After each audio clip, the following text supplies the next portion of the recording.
جان ہے وہ جہان کی جان ہے تو جہان ہے. اگر شان حضور کی پوچھنی ہے تو امام محمد رضا کا دامن پکڑنا پڑے گا. میں نے کہا تو جتنا مرضی ڈھونڈ لے تجھے نہ تاریخ میں کوئی احمد رضا ملے گا نہ تاریخ میں کوئی لیاست تار ملے گا. خدا کی قسم نہ کوئی خاتم رضوی ملے گا نہ کوئی جمال الدین ملے گا. کیونکہ یہ وہ شمع یہ پروانے ہیں وہ جو شمع رسالت کے پروانے بن گئے. یہ وہ اونچی رکھو یار. میں گانا ساری سرکار میں کہتا ہوں اگر سرکار کی بات نہیں ہے تو پھر حدیث قدسی کیوں ہے؟ کیوں خدا نے فرمایا محبوب لولاک لما خلقت الشمس والقمر لولاک لما خلقت الارض والسماء لولاک لما خلقت البر والبحر. کیوں فرمایا خالق نے لولاک لما خلقت الاخلاق؟ محبوب یہ ساری کائنات اس کی رنگینیاں اس کی چمکے اس کی دمکے اس کی مٹھاس یہ فضائیں یہ ہوائیں یہ چرند یہ پرند یہ کہکشاں یہ ستارے یہ چاند یہ خشکیاں محبوب اگر آپ کو پیدا نہ کرتا تو کچھ بھی پیدا نہ کرتا. گل ہے ہی ساری تیری. عبادت کے لیے میں نے تو ہی میری عبادت کے لیے کافی ہے. علماء فرماتے ہیں مفسرین فرماتے ہیں سیدنا داتا گنج بخش علی حجویری علیہ الرحمہ نے ایک بات لکھی کشف المحجوب کے اندر. فرماتے ہیں سارے اولیاء جمع ہو جائیں اور سارے سجدے کرتے رہے ساری زندگی تو نبی کے ایک سجدے کو نہیں پہنچ سکتے. خدا کی قسم میں داتا حضور کا کتا ان کے فیض کو بول رہا ہوں. سب انبیاء کو جمع کر لو سب رسولوں کو اکٹھا کر لو سارے ملائکہ کو اکٹھا کر لو ساری مخلوق اکٹھی ہو جائے ابد سے لے کر ازل سے لے کر ابد تک سب سجدے میں پڑی رہے اللہ کی تسبیح کرتی رہے. خدا کی قسم جو محمد مصطفیٰ نے ایک بار تسبیح کر دی اس کے برابر نہیں ہو سکتا. اس لیے کہ گل ہے ہی ساری ساری مخلوق تھی. اگر آپ کو پیدا نہ کرتا لولا کلمہ ظہرت ربوبیہ تو اپنا رب ہونا ہی نہ میں ظاہر کرتا. عبادت تو مقصود ہی نہیں ہے محبوبہ مقصود تو ہے. اگر عبادت مقصود ہوتی تو پھر شیطان رد ہوتا. کیوں صاحب جی اگر عبادت مقصود ہوتی تو پھر شیطان کیوں رد ہوتا؟ اسے کیوں دکیلا مالک نے؟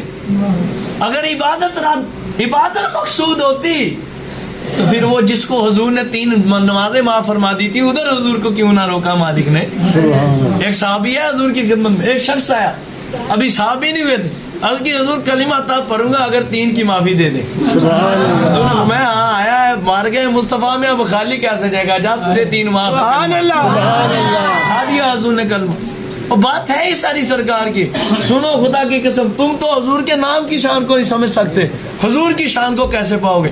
اگر حضور کی بات نہ ہوتی تو قیامت کے دن کیوں اللہ فرماتا 2 بندے آئیں گے اللہ کی بارگاہ میں اللہ فرمائے گا ان کو جنت میں لے جاؤ جاؤ جنت میں جاؤ جنت میں. ملائکہ انہیں لے کر جائیں گے وہ کہیں گے ایک بات تو سن لو.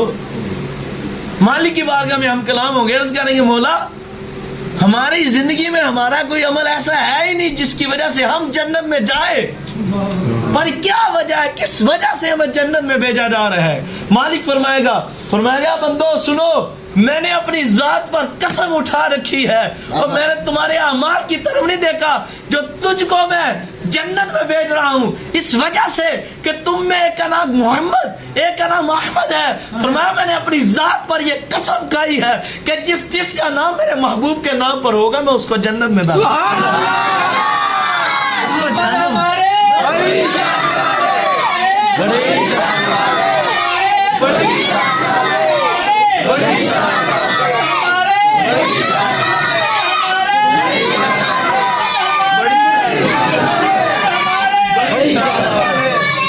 خدا کی قسم. اور حضور نے ارشاد فرمایا سنو بے مثل حبیب کے اندر یہ روایتیں موجود ہیں یہ بھی لینی ہے حضور انشاءاللہ اور پھر مزہ آئے گا آپ کو پڑھنے کا. حضور نے فرمایا جس کسی کے گھر میں دسترخوان لگتا ہو اس دسترخوان کے اندر کوئی شخص ایسا بیٹھا ہو کہ اس کا نام میرے نام پر محمد ہو اور میں اللہ اس دسترخوان میں برکت عطا فرماؤں.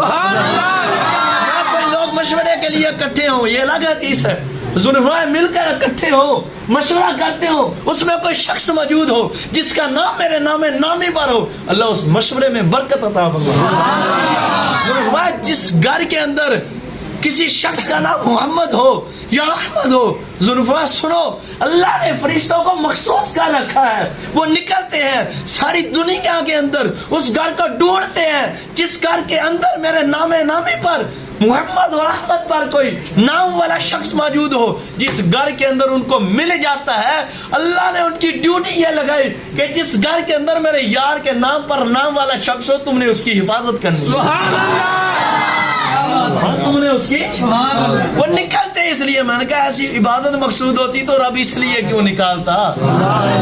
مقصود سرکار, گل ساری سرکار, گل ہے ساری سرکار, بات ہے ساری. اور توبہ دینے لگا ہوں خدا کی قسم دے مزے کے ساتھ. گائے صاحب یہ پوچھنا ہے تو سیدنا ابو ہریرہ سے پوچھو سرکار کیا. آج تک یہ اعلیٰ حضرت نے فرما دیا نا, کسی قسم میں اعلیٰ حضرت سے تو پوچھو, ماتے تمہارے نال کی ناقص مثل ضیاء فلک. اونچی کرو سبحان اللہ. میں تمہارے نال کی ناقص مثال تو ہے ہی نہیں. وہ ایک شاعر تھا نا, اس نے وہ بھی بڑے ہند شریف کا تھا, اس نے حضور کے گنبد خضرا شریف کے حضور حاضر ہو کر ایک شعر لکھا کہ وہ 2 کھجور کے درخت کھڑے ہوتے تھے.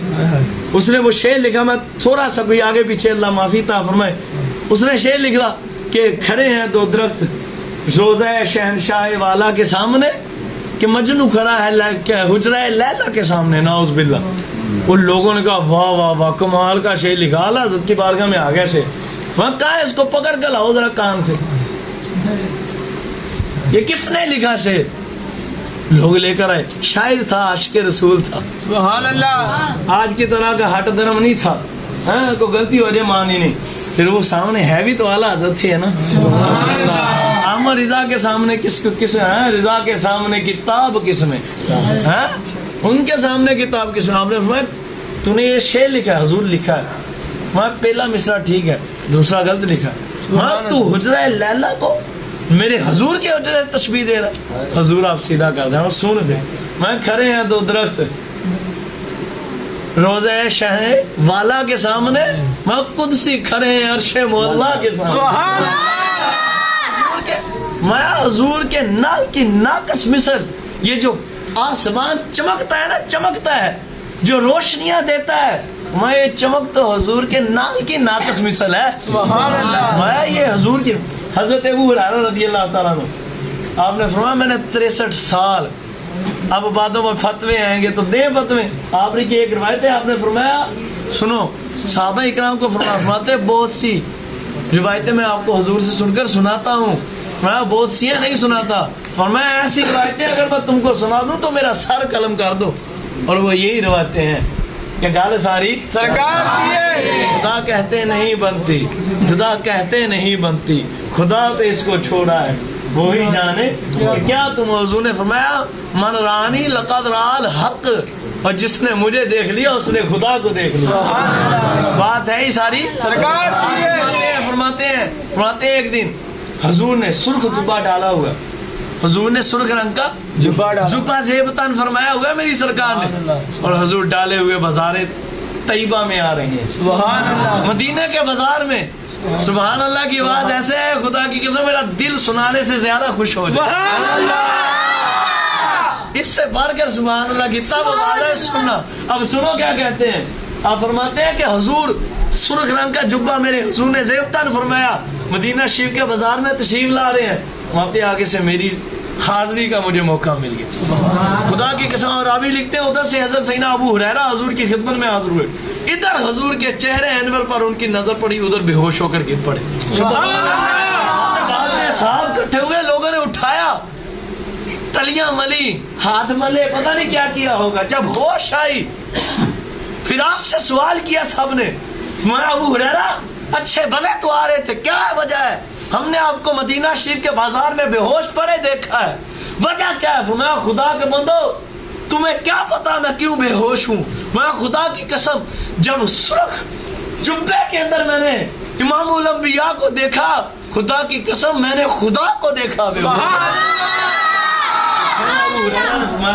ہاں میں نے آج مدینے میں خدا کو دیکھا ہے، جب مصطفیٰ کو دیکھا، گل ہے ہی ساری یہ نہ ہوتے تو کچھ بھی نہ ہوتا، وہ جو نہ تھے تو اگر سرکار کی بات نہ ہوتی ہے نا تو پھر حضرت آدم علیہ السلام کی توبہ ان کے نبی ہونے کی وجہ سے قبول ہو جاتی، ہزاروں سال یا لاکھوں برس حضرت آدم پاک روتے رہے،